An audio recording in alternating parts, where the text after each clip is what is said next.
हमने पिछले वीडियो में देखा था, अब हम इसको रिवाइज करेंगे। वेदों का काल की हमने बात की थी, जब हम जान रहे हैं कि वेद अपौरुषेय है, इंडियन ट्रेडिशन में श्रुति है। ठीक है, अब इसमें हम देखे थे कि मैक्स मुलर सबसे पहले इसका किए थे history of ancient Sanskrit literature में, छंद मंत्र ब्राह्मण और सूत्रकाल में। ठीक है, जिफर्ड लेक्चर में इन्होंने अपने आप को खंडन किया था। ठीक है, याद रखने चाहिए 1200 से 1000, 1000 से 800, 800 से 600, दो साल का गैप लिया था। लिंग्विस्टिक आधार पर इन्होंने किया था। ज्योतिष के आधार पर हमने देखा था पिछले पार्ट में कि लुडविग, उसके बाद में याकोबी और बाल गंगाधर तिलक, इन 3 लोगों ने लुडविग, याकोबी और इन्होंने किया था। ठीक है, कृतिका नक्षत्र के हिसाब से, कृतिका नक्षत्र जिसकी चर्चा है शतपथ ब्राह्मण में, उसके अनुसार से, और गृह सूत्र के हिसाब से याकोबी ने ऋग्वेद का एज निकाला था 4500 BC। ठीक है, पत्नी को ध्रुव तारा दिखाने के लिए ले जाया जाता है एंड ऑल, वहाँ पे जो चर्चा है उसके आधार पे हम बात करते हैं बाल गंगाधर तिलक की। इन्होंने वसंत संपात और मीन मकर संक्रांति के हिसाब से कहा कि इस तरह से होता है। अदिति काल, मृगशिरा, कृतिका और अंतिम काल। ठीक है, 6000 से 4000, 4000 से 2500। सबसे पहले 6000 से 4000 गद्य पद्य। ठीक है, 4000 से 2500 में क्या किया गया कि ऋग्वेद के मंत्र लिखे गए। कृतिका काल में जो है तैत्तिरीय, शतपथ आदि ब्राह्मण ग्रंथ आदि लिखे गए 2500 से 1400। और अंतिम काल में सूत्र साहित्य और 6 दर्शन लिखे गए 1400 से लेकर के 500 BC तक। ठीक है, आर्कियोलॉजी के हिसाब से तो देखा जाए तो तुर्की में बोगा जगह इंस्क्रिप्शन मिला, हित्तानी और मिट्टानी सभ्यता थी, जिसमें उन्होंने राजाओं के बीच में जो करार हुआ था उस करार का वर्णन बोगा जगह इंस्क्रिप्शन में दिखाई देता है। उसमें कहा गया इंद्र, मित्र, वरुण, नासदेय, इन 4 वैदिक देवताओं की चर्चा हुई। ठीक है, तो उससे कहा गया कि ठीक है भाई, मतलब वहाँ तक फैला हुआ था, मतलब उस काल तक 1400 BC रेडियो एक्टिव तरीके से कार्बन डेटिंग के हिसाब से पता चला कि 1400 BC का है, तो हम मान लेते हैं कि वेद 1400 BC से पहले ही लिखे गए होंगे। ठीक है, हिट्टानी और मिट्टानी सभ्यता के बीच में मैरिज रिलेशन था। ठीक है, उसके बाद में जो है सो मित्र, वरुण, इंद्र और नासत्य।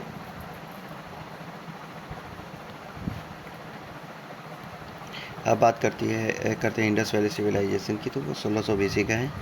तो जियोग्राफी के हिसाब से भारतीय ट्रेडिशन का हमारे सिलेबस में, इसलिए संपूर्णानंद अपने आर्यों के आदि देश में बताते हैं कि कितना 100 साल पहले था, कितना 1000 साल पहले था। पुराण के हिसाब से कुछ लोग बताते हैं कुइयाँ राजा। ठीक है, इसके अलावा और भी लोग अपने अपने हिसाब से बताते हैं। अब बात करते हैं वेद भाष्यकार की। तो वेद भाष्यकार में इंडियन में ओल्ड थे कुछ लोग, इंडियन में न्यू हुए। वेस्टर्न लोग हुए परंपरावादी, कुछ लोग हुए, कुछ लोग भाषा शास्त्री के हिसाब से, कुछ लोग समन्वय बनाने वाले हुए।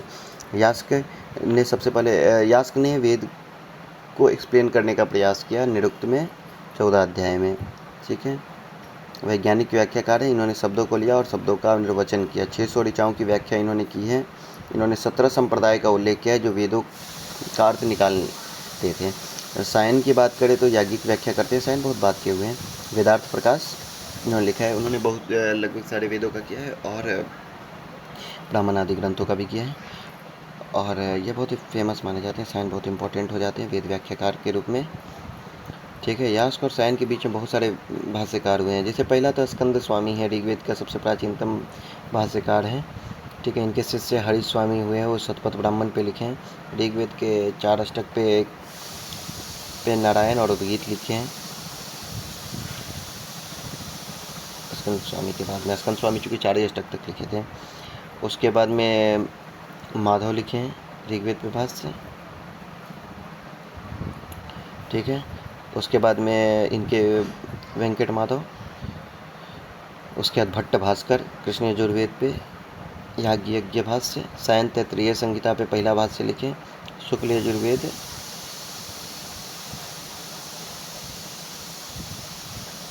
शुक्ल यजुर्वेद के माध्यान्हित पे उबट और महीधर का भाष्य, वेद दीप भाष्य है। कानों पे हलायुद्ध का है। ठीक है, और अनंताचार्य आदि का है। ठीक है, माध्यान्हित पे उबट महीधर का भाष्य है। उसके बाद भरत स्वामी का है। अथर्ववेद पे सायन भाष्य प्राप्त होता है, वो भी सौनकीय शाखा पे। उसके बाद में इंडियन की बात की जाए तो मॉडर्न लोग में कुछ लोग परंपरावादी हुए हैं, जिन्होंने वेद का भाष्य यास्क आदि की सहायता लेके जिन्होंने किया है। तो जैसे हम बात करें तो परंपरावादी में जैसे दयानंद सरस्वती जो है ऋग्वेद भाष्य भूमिका में देवतावाद का खंडन करते हैं। उसके बाद मध्यान्ह शाखा पे इनका जो शुक्ल यजुर्वेद है वो प्राप्त होता है। ऋग्वेद के 7 मंडल के कुछ सूक्त तक इनका भाष्य है संस्कृत हिंदी में। ऋग्वेद भाष्य भूमिका इनका बहुत फेमस बुक है, ठीक है। एक ईश्वरवाद को ही मानते हैं, निरुक्त और व्याकरण को आधार बना करके उसकी व्याख्या करते हैं। फिर हम बात करें श्रीपाद सातवेलकर की, तो इन्होंने संस्कृत हिंदी में चारों वेद का सुबोध हिंदी भाष्य किया है। अरविंद जो है आध्यात्मिक तरीके से व्याख्या करते हैं, बुक है इनका on the Vedas hymn sacred fire, ठीक है। ये जो है सो अपना 2 तरह का अर्थ निकालते हैं, रहस्यवादी टाइप के इंसान थे। पहले क्रांतिकारी थे, बाद में जो है सो ये बन गया। पाश्चात्य की बात करें तो विल्सन ने क्या किया कि संपूर्ण ऋग्वेद का अनुवाद किया साइन भाष्य के अनुसार। मैक्स मुलर ने किया कि यूजीन बर्नॉफ के शिष्य थे, ठीक है। साइन भाष्य के साथ संपूर्ण ऋग्वेद का 6 खंडों में प्रकाशन किया। यूजीन बर्नॉफ जो थे वेद को फ्रांस में फ्रेंच में ट्रांसलेट किए थे। सेक्रेड बुक ऑफ ईस्ट इनका मैक्स मुलर का है 50 पार्ट में, जिन्होंने लगभग बहुत सारे हिंदू ग्रंथों का इंग्लिश में अनुवाद है। हेनोथेइज्म को मानते थे, एकेश्वरवाद और बहुदेववाद के बीच में। इनका बुक है what India can teach us. Linguistics में इन्होंने जो है सो लिंग्विस्टिक्स की अगर बात करें तो रुडोल्फ रॉथ है, ये भी बर्नॉफ के शिष्य थे जिस तरह से मैक्स मुलर थे, ठीक है। इन्होंने वेद का साहित्य और इतिहास लिखा, संस्कृत महाकोश लिखा, ठीक है। अब बात करें ग्रासमन की, तो ऋग्वेद का शब्दकोश इन्होंने लिखा है, ऋग्वेद का जर्मनी में अनुवाद पद्यानुवाद किया है, ठीक है। समन्वयवाद की बात करें जो कोऑर्डिनेशन बिठाते हैं परंपरा में और भाषा विज्ञान में, तो ऐसे लुडविग है जिन्होंने 6 पार्ट में जर्मन ट्रांसलेशन किया है ऋग्वेद का। ग्रिफिथ इंग्लिश में पोयम रूप में किया है, पद्यानुवाद किया है, ठीक है, ऋग्वेद का। और रामायण का भी किया है इवन। उसके बाद में गोल्डनबर्ग हैं जिन्होंने ट्रांसलेशन किया है रिलीजियस डे वेदास, ठीक है। सेक्रेड बुक ऑफ ईस्ट का ट्रांसलेशन किया ओल्डनबर्ग ने और रिलीजन डेस वेदास लिखा। गेल्डनर ने क्या किया कि वैदिक पे भी कोई बुक लिखा है इन्होंने। ऋग्वेद संहिता का जर्मन अनुवाद किया है, वैदिक अध्ययन और ऋग्वेद संहिता का जर्मन अनुवाद। वेद से संबंधित कुछ ग्रंथ है। संस्कृत ग्रामर जो है विटनी का इम्पोर्टेंट है, वैदिक ग्रामर और वैदिक ग्रामर फॉर स्टूडेंट मैकडोनल्ड का इम्पोर्टेंट है। वैदिक व्याकरण राम गोपाल का ये इम्पोर्टेंट नहीं है। रॉथ का संस्कृत वोकाबुलरी इम्पोर्टेंट है। मोनियर विलियम्स का संस्कृत इंग्लिश डिक्शनरी इम्पोर्टेंट है। वैदिक कोश जो है डॉक्टर सूर्यकांत का है। उसके अलावा वैदिक माइथोलॉजी मैकडोनल्ड का इससे क्वेश्चन आता है। एक हिलबर्ट का भी है लेकिन ये इम्पोर्टेंट है। वैदिक कॉन्करेंस ये ब्लूमफील्ड का ये इम्पोर्टेंट है। उसके अलावा जो है उसके बाद में यही सब और भी नाम सब है, लेकिन हमारे लिए ये इतना इम्पोर्टेंट था।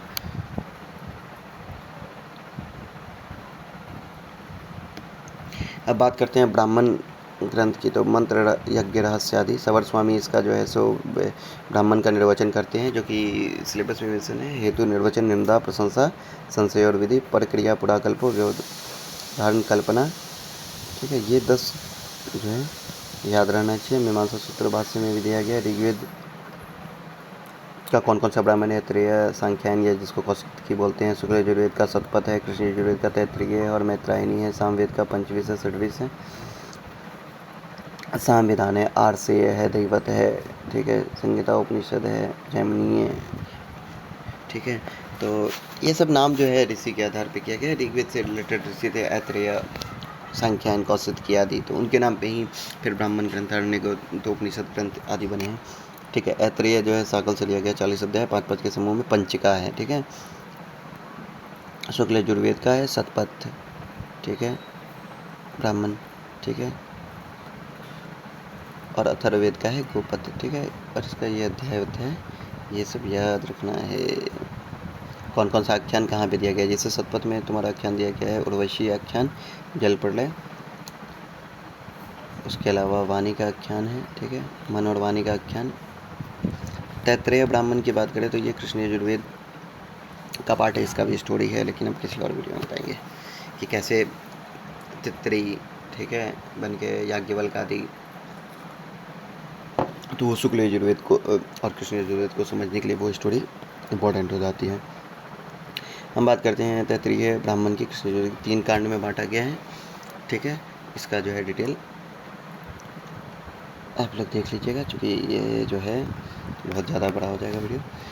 मैत्रायणी जो है तैत्तिरीय ब्राह्मण के अलावा मैत्रायणी संहिता का है 4th अध्याय, ठीक है। इसको 3 चैप्टर में बांटा गया। इसका जो आख्यान है वो याद रखना है। वेदों में जो आख्यानों की चर्चा हुई है उस आख्यानों का पूरा विस्तृत रूप में वर्णन आ जाता है हमारा ब्राह्मण ग्रंथ में।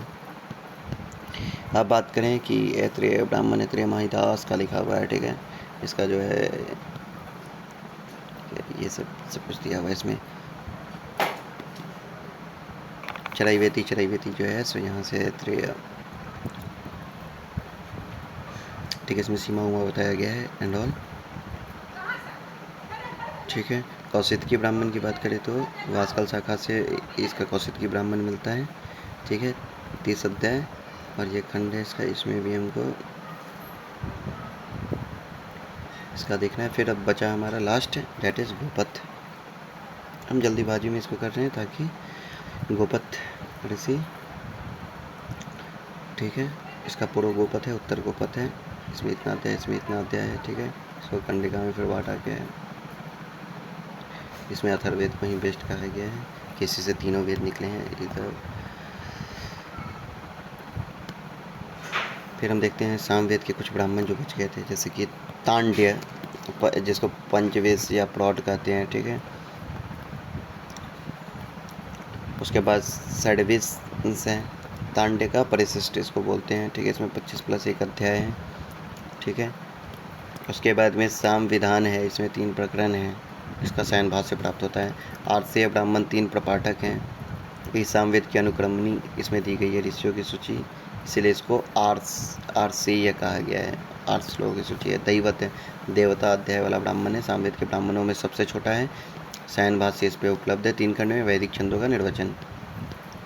उपनिषद ब्राह्मण जो है 2 भाग में है, 10 प्रपाठक है। संगीतोपनिषद ब्राह्मण, ये सब इतना चर्चा नहीं होता है। वंश ब्राह्मण बस नाम याद रखना है। जैमिनीय ब्राह्मण, ये सब नाम याद रखना है कि ये सब सामवेद से रिलेटेड है। अब हमारे पास उसके बाद का इम्पोर्टेंट टॉपिक आता है, डेट इज़ आरण्यक। आरण्यक ये ब्राह्मणों के परिशिष्ट हैं। ऋग्वेद का ऐत्रेय आरण्यक है, जिसका शाकल ऐत्रेय आरण्यक शाकल शाखा का है, ठीक है। ये जो है ऐत्रेय ब्राह्मण का परिशिष्ट है। इसमें जो है पहला आरण्यक में पंच महाव्रत है, जिसकी हम चर्चा किए थे। ये महाव्रत याद होने चाहिए और ये ऐत्रेय ब्राह्मण में दिया गया है, ये भी पता होना चाहिए, ठीक है। संगीतोपनिषद इसका पहला जो है आरण्यक, इसमें ये कंटेंट है, ये है, ठीक है। ये सब इम्पोर्टेंट है। फिर सांख्यायन की हम बात करें, इसको कौशिकी भी बोलते हैं। इसमें जो है सो बहुत सारे महाजनपदों का नाम दिया गया 6ठे इसके अध्याय में। फिर हमारा बहुत इम्पोर्टेंट आरण्यक आ जाता है, जिसका नाम है बृहत आरण्यक उपनिषद, जो कि सबसे बड़ा है, शुक्ल यजुर्वेद का है, ठीक है। तो 6 अध्याय हैं इसके, ठीक है।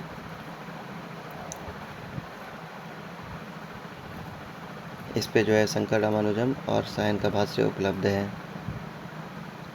उसके बाद में आ जाता है तैत्तिरीय आरण्यक, ये कृष्ण यजुर्वेद का है। इसमें 10 प्रपाठक है, 6 कांड है। तैत्तिरीयोपनिषद प्रपाठकों के नाम, ओके, ठीक है। इसी में फिर भृगु, नारायणीय, महानारायणीय उपनिषद सब इससे है, ठीक है। सामवेद के आरण्यक की बात करें तो तवलकार आरण्यक है। तवल मतलब होता है संगीत, ठीक है।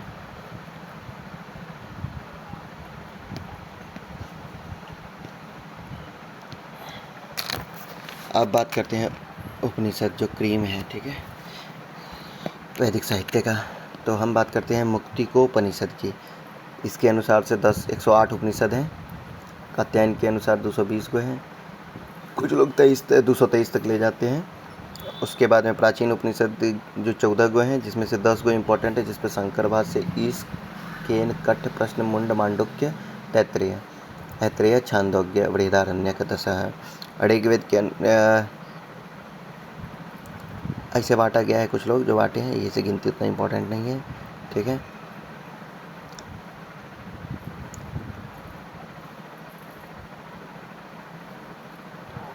अन्य में कौशिकी, श्वेताश्वतर, मैत्रायणी और महानारायणी, ये इम्पोर्टेंट है, ठीक है।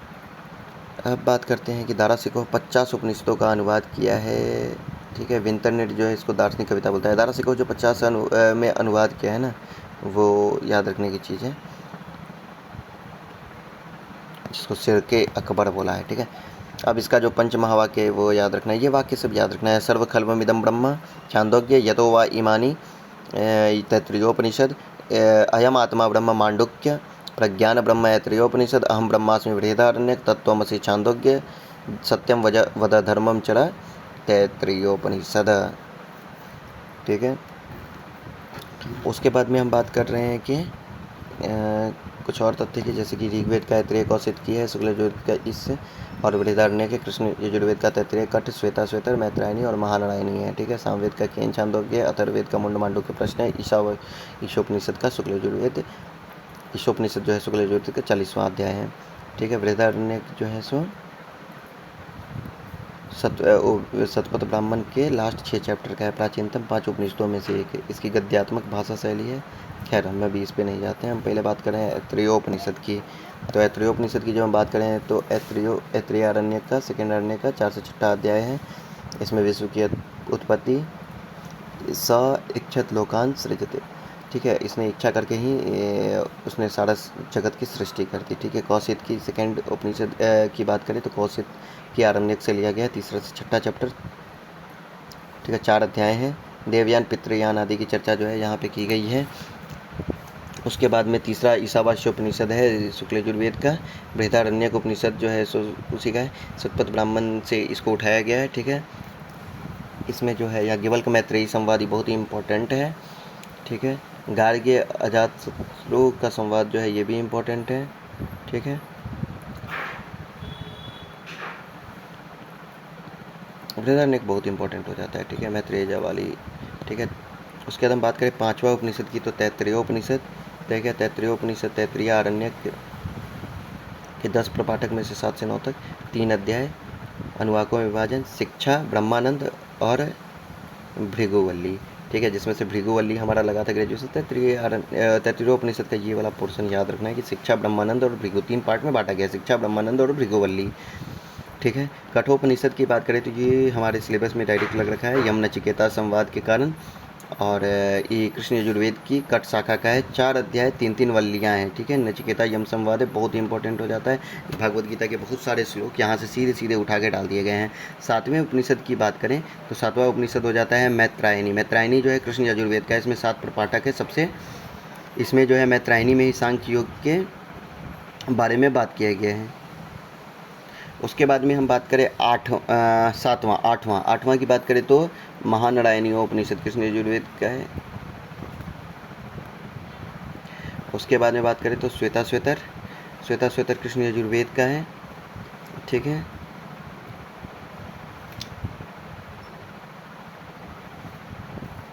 उसके बाद में इसमें छांदोग्य 9वां जो है श्वेताश्वतर है, 10वां छांदोग्य है। छांदोग्य को तवलकार वाले से उठाया गया है, ठीक है। इसमें सत्यकाम जाबाली का आख्यान है, ये इंपॉर्टेंट है, ठीक है। और यहाँ से भी 2 वाक्य उठाए गए हैं, ठीक है। अब हम बात करते हैं 11वां केनोपनिषद सामवेद का है, बहुत इंपॉर्टेंट हो जाता है, बहुत छोटा सा उपनिषद। इसमें से उमा हेमवती संवाद है, जिसमें देवताओं को बुलाया जाता है और कहा जाता है कि ये पत्ता अगर हिम्मत ये तृण का टुकड़ा है, इसको उड़ा के दिखाओ, अग्नि ने जला पाती है, न इसको वायु उड़ा पाती है, ठीक है, कोई इसको कुछ नहीं कर पाए। फिर इंद्र आते हैं तो यहाँ पे कहते हैं कि भाई आप सामान्य आदमी तो है नहीं जो इस तरह से, तो वो यक्ष जो है देवी के रूप में प्रकट होता है। और ये केनोपनिषद यही इसी बात पे है कि जिसकी हम उपासना कैसे करें, ठीक है। केनेसितम प्रेसितम मना केन प्राण प्रथमम प्रयति युक्ता केनेसिता वाचमी माम बदंती चक्षुछत्र कहो देवो जुनक्ति। बार बार इसमें बात आता है कि जिसकी हम उपासना करते हैं वो ब्रह्म नहीं है, तो कौन ब्रह्म है आखिर में। ठीक है। अब हम 12वें उपनिषद की बात करें तो 12वां उपनिषद जो है हमारा है प्रश्नोपनिषद। अथर्ववेद की पेप्पलाद शाखा का है, 6 खंड में बांटा गया है। ठीक है। पेप्पलाद का उत्तर भाग जो है थर्ड में जो है स्वाश्वलायन, गार्ग, सत्यकाम, सुकेश, भारद्वाज। 13वां की बात करें तो 13वां उपनिषद है हमारा मुंडकोपनिषद। मुंडकोपनिषद की बात करें तो ये अथर्ववेद की पेप्पलाद शाखा का है। मुंडित सर वाले लोग, 3 मुंडक हैं। ठीक है। यहाँ पे जो इंपॉर्टेंट प्राप्त होता है वो ये है, द्वा सुपर्णा सयुजा सखायम समानम वृक्षम परिसस्वजाते। ठीक है। यहाँ पे जो है सो बात करें कि मांडुक्य की। ठीक है। तो मांडुक्य जो है अथर्ववेद का है, बहुत ही छोटा है मांडुक्य, 12 मंत्र हैं मात्र या वाक्य हैं। इसमें प्रणव वेद के बारे में कहा गया है। गौड़पाद का इस पे है, मांडुक्य कारिका है। ठीक है। इसमें जो है ओम की महिमा बताई गई है। ठीक है।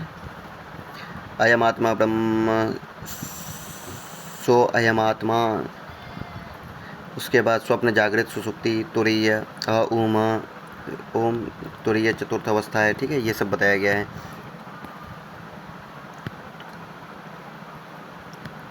ठीक है। मुंडकोपनिषद में ही कहा गया है तत्रात् परा ऋग्वेदोस।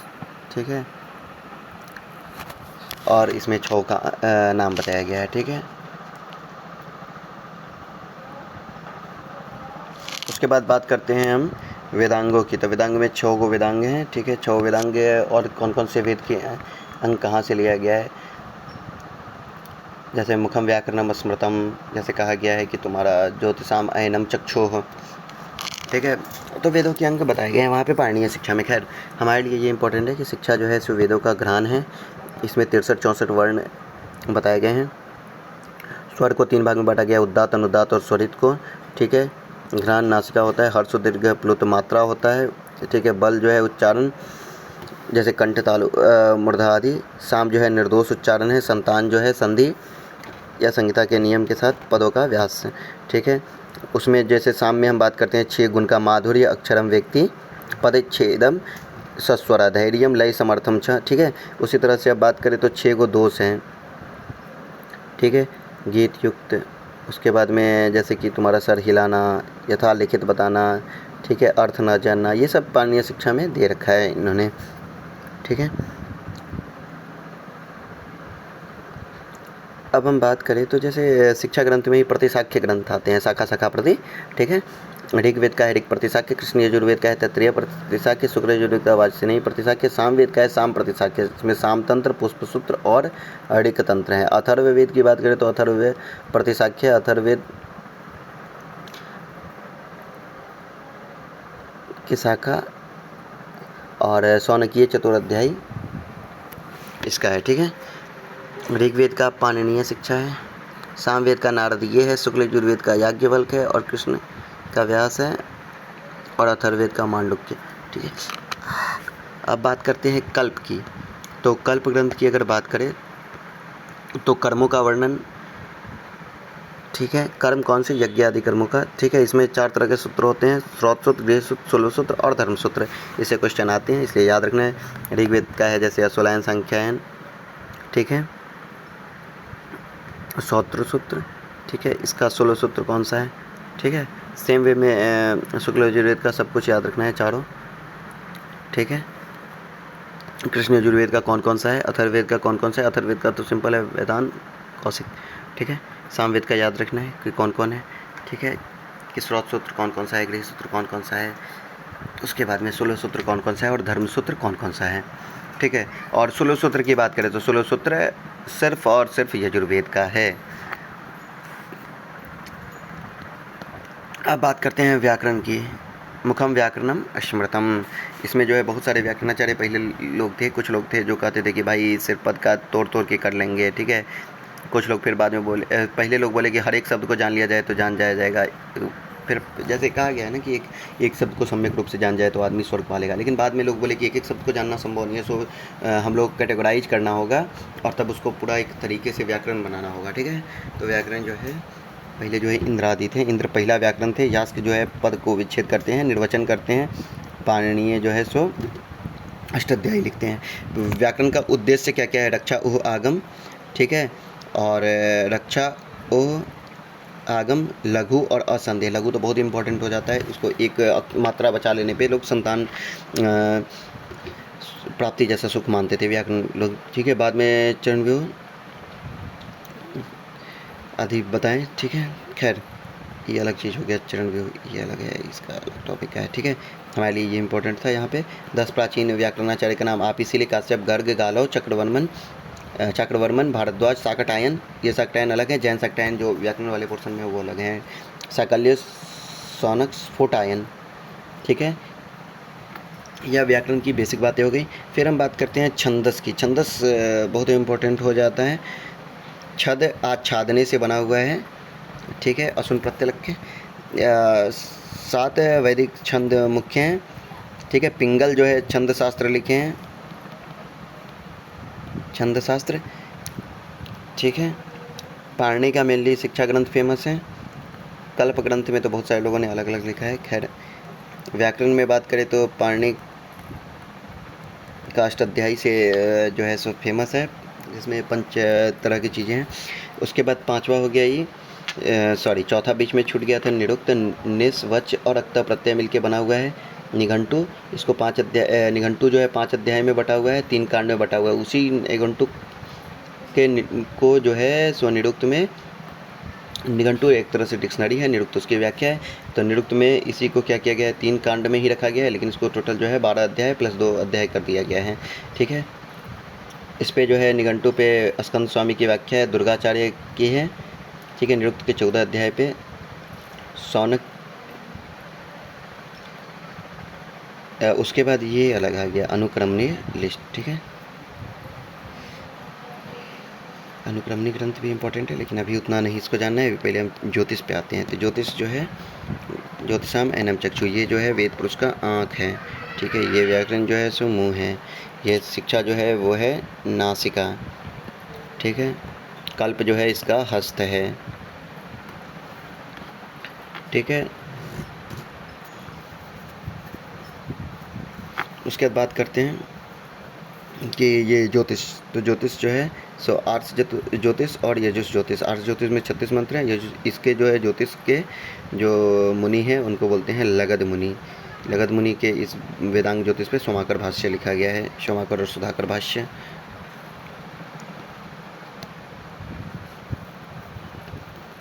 ठीक है, ये कुछ अलग तथ्य है यहाँ पे कि ये याद रखने वाली चीज़ें हैं। हालांकि अथर्ववेद जो है सो सामान्य शुक्ल तो जो है सो 3.30 है। भूमि सूक्त जो है 12.1 है। ठीक है, उसके अलावा इसके देवता कौन है, ऋषि कौन है, ये इंपॉर्टेंट हो जाता है। माता भूमि पुत्रोहम पृथिव्या, ये क्वेश्चन आता है, तो ये इंपॉर्टेंट होना चाहिए। देवता भूमि है, ऋषि जो है अथर्वा है। ठीक है, 63 मंत्र हैं। ठीक है, और जो है सो जैसे कि सामान्य सूक्त है, उससे भी क्वेश्चन आता है। जैसे कि ये माँ भ्रात्रा भ्रात्रम दीक्षण स्वसार मत स्वसा। ठीक है, सामान्य सूक्त में समानता के लिए कहा गया है। ठीक है, उसके अलावा जो है शुक्ल यजुर्वेद भी इंपॉर्टेंट हो जाता है। इसका जो है शिव संकल्प सूक्त लगा हुआ है 34 1 से 6। ठीक है, ऋग्वेद का हिरण्यगर्भ सूक्त ये इंपॉर्टेंट है 12 दार्शनिक सूक्तों में से 10.12। इसके देवता का नाम है कौ। त्रिष्टुप छंद है। 11 44 अक्षर होते हैं। ठीक है, 12 सूक्त हैं इसमें टोटल फिलोसफिकल सूक्त। देवता जो है हिरण्यगर्भ हैं, हिरण्यगर्भ जिनका नाम कौ नामक प्रजापति है। ठीक है, शुक्ल शिव संकल्प की बात करें तो त्रिष्टुप में है मन। ठीक है, इसका जो है जागृतो दूरम उदय थी। ठीक है, तो ये सब वही सब जो हमने बात किया उसी को और अच्छे से बताया गया। ये इंपॉर्टेंट हो जाता है चार्ट सबके लिए। वेद विद्धातु में घैया प्रत्यय बना हुआ है ज्ञाने। इसका जो है ऋग्वेद ऋचाया समूह है। ऋच्यते स्तूयते व अन्य ऋक, आचार्य इसके पैल हैं। देवता अग्नि है, ऋत्विक होता है, वे आवाहन है, विषय जो है शस्त्र है, उपवेद जो है वो आयुर्वेद है और अंग जो है शरीर है। यजुर्वेद की बात करें तो यजुर्वेद के आचार्य जो हैं वैशंपायन है, वायु, अध्वर्यु, इज्जा, धनुर्वेद और मन। सामवेद के जैमिनी, सूर्यादित्य देवता, उद्गाता, स्तोम, गंधर्वेद और अथर्ववेद के सुमंतु, सोम, ब्रह्मा, प्रायश्चित, सर्पवेद और आत्मा इसके अंग हो गए। वेदों का रचना काल इस पे हम भरपूर चर्चा कर चुके हैं। शाखा के हिसाब से हमने बात भी कर ली है वेदांग आदि पे, ठीक है, किसका कौन कौन सा सूत्र है ये सब। इसके बारे में इसका जो ये PDF है ये हमने टेलीग्राम पे डाल रखा है, बाकी आप टेलीग्राम पे देख सकते हैं इसको। ठीक है, धन्यवाद।